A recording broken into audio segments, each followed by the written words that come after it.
सभी को नवरात्रि के पावन पर्व की हार्दिक शुभकामनाएं। नवरात्रि का अर्थ है 9 रातें 9 शक्तियों का आह्वान, आत्मशुद्धि, साधना और मां आदिशक्ति की उपासना।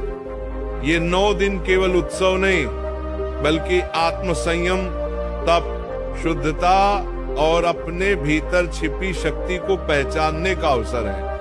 इस पर्व में व्रत और उपवास का विशेष महत्व है, लेकिन बहुत से लोग ये नहीं जानते कि व्रत और उपवास का वास्तविक अर्थ क्या है, इसका सही तरीका क्या है और इसके पीछे आध्यात्मिक रहस्य क्या है। आइए आज हम इसी विषय पर गहराई से चर्चा करें ताकि आप नवरात्रि के इन दिव्य दिनों का पूरा लाभ उठा सकें।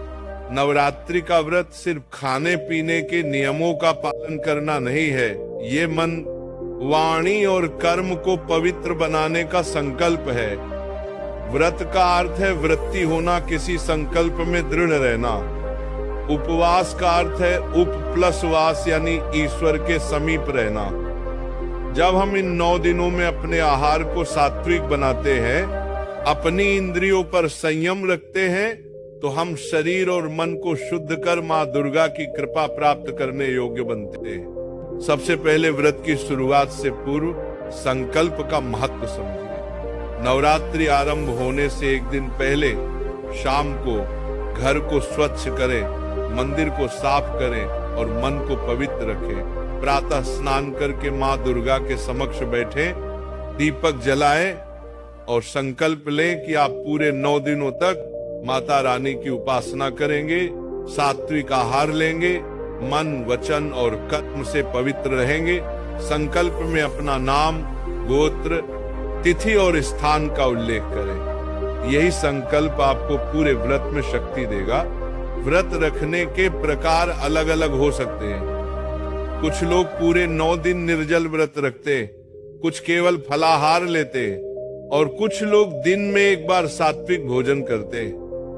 सबसे महत्वपूर्ण है कि आप अपनी क्षमता और स्वास्थ्य को ध्यान में रखते हुए व्रत का संकल्प लें। माता केवल आपकी भक्ति देखती है, आपके शरीर को कष्ट देना उद्देश्य नहीं है। यदि आपको कोई बीमारी है तो चिकित्सक से परामर्श लेकर ही कठोर व्रत रखें।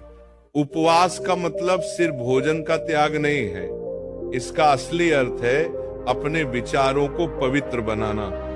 व्रत के दौरान क्रोध, लोभ, झूठ, चुगली और नकारात्मक विचारों से बचना चाहिए। जिस प्रकार आप मांसाहार, तामसिक भोजन, लहसुन, प्याज आदि से दूर रहते हैं, उसी प्रकार बुरे विचारों से भी दूरी बनाएं, क्योंकि मां दुर्गा का निवास उस मन में होता है जो स्वच्छ और शांत हो।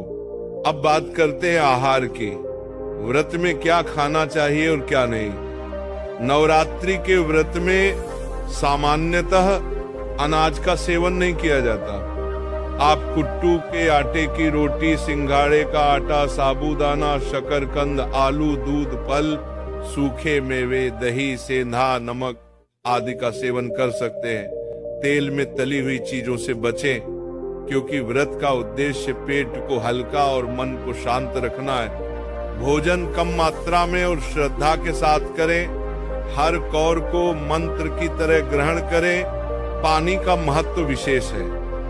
पूरे दिन पर्याप्त पानी पिए, क्योंकि शरीर से विषैले तत्व बाहर निकलते हैं। आप चाहें तो नारियल पानी, नींबू पानी या फलों का रस ले सकते हैं। ध्यान रहे कि ये रस प्राकृतिक हो, पैकिंग वाला नहीं। पूजा पाठ की विधि में सुबह सुबह स्नान करके माता के सामने दीपक जलाएं। ज्योत जलाई जाती है जिसमें घी या तिल का तेल प्रयोग करें। माँ की प्रतिमा या चित्र के सामने फूल, चावल, लाल चुनरी, सिंदूर और शुद्ध जल अर्पित करें। दुर्गा सप्तशती, देवी महात्म्य, लक्ष्मी स्तोत्र या सरल दुर्गा चालीसा का पाठ करें। प्रत्येक दिन माता के अलग अलग स्वरूप की पूजा का विधान है।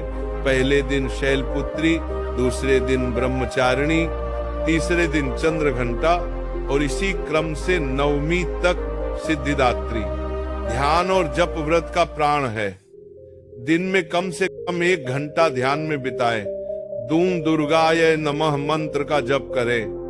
जब मन भटकने लगे मंत्र की ध्वनि पर लौट आए। यही असली उपवास है, मन को माँ के चरणों में टिकाना। व्रत के दौरान रात्रि जागरण और गरबा या कीर्तन का भी महत्व है।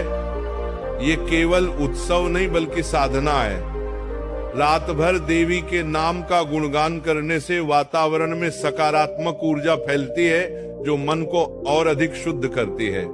नवरात्रि के व्रत में कुछ निषेध भी है। तामसिक भोजन जैसे मांस, मदिरा, अंडा, प्याज, लहसुन, नशे वाले पदार्थ और अपवित्र विचारों से पूरी तरह बचें। झूठ बोलना, क्रोध करना और किसी का अपमान करना व्रत को निष्फल कर देता है। कोशिश करें कि पूरे 9 दिन सत्संग में समय बिताएं, धार्मिक ग्रंथ पढ़ें और सेवा कार्य करें। व्रत के समापन पर कन्या पूजन का विशेष महत्व है। नवमी या अष्टमी के दिन 9 कन्याओं को आमंत्रित करें, उनके चरण धोएं, उन्हें भोजन कराएं, उपहार दें और आशीर्वाद प्राप्त करें। ये माँ दुर्गा के 9 रूपों की पूजा का प्रतीक है और व्रत को पूर्णता देता है। अब समझे कि ये सब करने से लाभ क्या होता है। व्रत और उपवास शरीर को विषैले तत्वों से मुक्त करते हैं, पाचन तंत्र को आराम देते हैं और मानसिक एकाग्रता बढ़ाते हैं। आध्यात्मिक दृष्टि से ये हमें आत्मनियंत्रण सिखाता है, हमारी इच्छाओं पर काबू पाना सिखाता है। माँ दुर्गा की कृपा से मन में शांति आती है, परिवार में सुख समृद्धि बढ़ती है और जीवन में सकारात्मक ऊर्जा का संचार होता है। आधुनिक समय में लोग व्रत को सिर्फ एक परंपरा या डाइटिंग समझने लगे हैं, लेकिन इसका असली उद्देश्य आत्मशुद्धि है। जब आप 9 दिन तक सात्विक आहार, सकारात्मक विचार, नियमित जप और ध्यान का पालन करते हैं तो आपके भीतर की नकारात्मक शक्तियां नष्ट हो जाती हैं। ये केवल शारीरिक नहीं बल्कि मानसिक और आध्यात्मिक डिटॉक्स है। याद रखें, व्रत का अर्थ कठिनाई में डालना नहीं,